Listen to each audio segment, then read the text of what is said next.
అందరికీ నమస్కారం.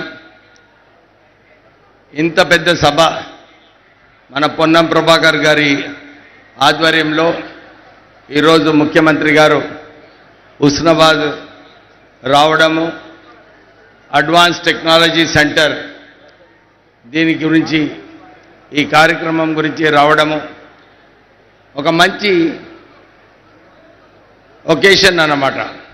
ఈ కార్యక్రమంకి వచ్చిన మన పెద్దలు మంత్రివర్యులు శ్రీధర్ బాబు గారు, అట్లూరి లక్ష్మణ్ గారు, మన సీనియర్ కాంగ్రెస్ నేత హనుమంతరావు గారు, చాలామంది ఎమ్మెల్యేలు ఉన్నారు, మాజీ ఎమ్మెల్యేలు, పేరు పేరున అందరికీ నమస్కారం చెప్తూ ఇప్పుడే లక్ష్మణ్ కుమార్ గారు చెప్పారు. దానికన్నా ముందు ఆది శ్రీనివాస్ గారు ఈ రాష్ట్ర ప్రజాపాలనలో ఏదైతే 6 గ్యారంటీలు అమలు చేసినారో ఈ రాష్ట్ర ఆర్థిక పరిస్థితి టీఆర్ఎస్ హయాంలో ఖజానాలో పైసలు లేకుండా ఈ ప్రభుత్వము ఆ రోజులలో రావడము ఎంత ఇబ్బంది ఉన్నా కానీ ఈ 6 గ్యారంటీలు ప్రజల మేలు కోసము ఇవన్నీ అమలు చేస్తూ దాని తర్వాత మన ప్రజలకు అందరికీ దొడ్డు బియ్యం ఇంతకుముందు వచ్చేది, వీళ్ళందరికీ సన్న బియ్యం ఇవ్వాలని చెప్పి మన కాంగ్రెస్ ప్రభుత్వము నిర్ణయం తీసుకొని సుమారు 14,000 కోట్ల రూపాయలు ఖర్చు అయినప్పటికీ కూడా మనకు సన్న బియ్యం ఇవ్వడం జరుగుతుంది. 10 సంవత్సరాలు కొత్త రేషన్ కార్డ్స్ టీఆర్ఎస్ ప్రభుత్వం ఎప్పుడు కూడా ఇవ్వలేదు. కానీ రేవంత్ రెడ్డి గారి ప్రభుత్వం వచ్చిన తర్వాత కాంగ్రెస్ ప్రభుత్వం ఏదైతే నిర్ణయం తీసుకుందో అందరికీ కొత్త రేషన్ కార్డులు ఇవ్వాలి. ఎందుకంటే వీరికి కొత్త రేషన్ కార్డులు ఇస్తే మనం వారికి 200 యూనిట్లు ఫ్రీ వస్తుంది, 500 రూపాయల గ్యాస్ వస్తుంది, సన్న బియ్యం వస్తుంది. ఇవన్నీ కూడా పథకాలు కొత్త రేషన్ కార్డులో వస్తాయని చెప్పి రాష్ట్ర ప్రభుత్వము కొత్త రేషన్ కార్డులు ఇవ్వడం జరిగింది.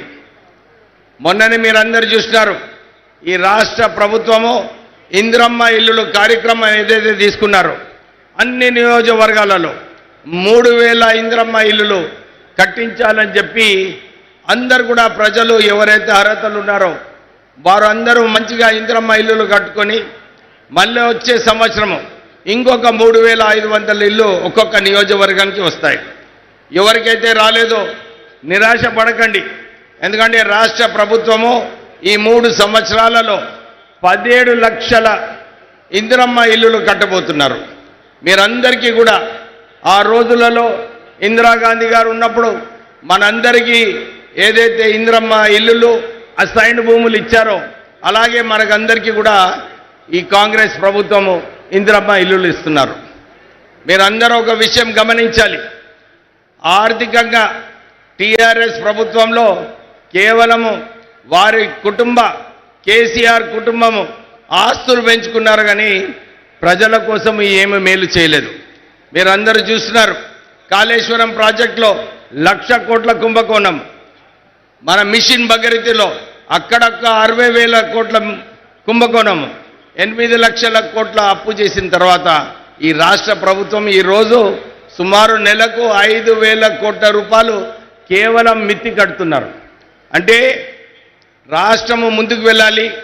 ఈ గ్యారంటీలతో పాటు ప్రజలకు విద్యారంగంలో కూడా యంగ్ ఇండియా స్కూల్స్ ఒక్కొక్క నియోజకవర్గంలో సుమారు 200 కోట్లతోని ఈ యంగ్ ఇండియా స్కూల్స్ పెట్టి మనకు మన పైన ఏదైతే విద్య గురించి భారం ఉందో ఆ భారం లేకుండా మన రాష్ట్ర కాంగ్రెస్ ప్రభుత్వం పనిచేస్తుంది. మీరందరూ గమనించాలి, మనకు రాజీవ్ ఆరోగ్యశ్రీ స్కీమ్ వైద్యంలో కూడా ఈ రంగంలో 10 లక్షల రూపాయలు రాజీవ్ ఆరోగ్యశ్రీ స్కీమ్ అమలు అవుతుంది. దాంతోపాటు సీఎం రిలీఫ్ ఫండ్, ఎల్ఓసి ఇవి కూడా దీని ద్వారా మన ప్రజల మీద భారం ఉండొద్దని చెప్పి కాంగ్రెస్ ప్రభుత్వం పనిచేస్తుంది. ఇవే కాదు, ఇది సరిపోదు. ముఖ్యమంత్రి కాదు ఆలోచన, మనము $3 ట్రిలియన్ ఎకానమీ అంటే $3 ట్రిలియన్ ఎకానమీ చేయాలంటే